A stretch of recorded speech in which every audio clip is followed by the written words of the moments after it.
இன்னைக்கு கிறிஸ்தவத்தினுடைய அடிப்படையே தலைகீழா மாறி போயிருக்கு. என்ன?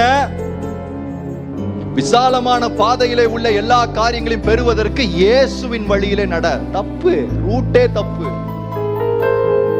என் ஆண்டவர் எனக்கு பொக்கிஷம்.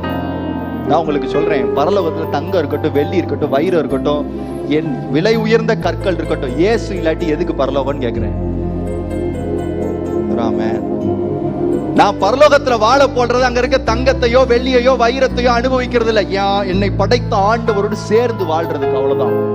அப்ப என் பொக்கிஷம் பரலோகத்துல இருக்கிற வீடோ மாளிகையோ தங்கமோ வெள்ளியோ இல்ல, அங்க இருக்கிற என் அப்பா. ஆமென், அல்லேலூயா.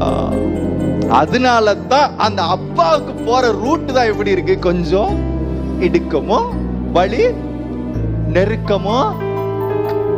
ஆனா அவர் என்னுடைய பொக்கிஷமாய் இருக்கும் பொழுது, என்னுடைய சிந்தனையில் எல்லாம் என் ஆண்டவருடைய நினைவு இருக்கும் பொழுது, வாசலையும் எனக்கு தென்பட வைப்பார், வாசலிலே நுழையவும் என்னை வைப்பார்.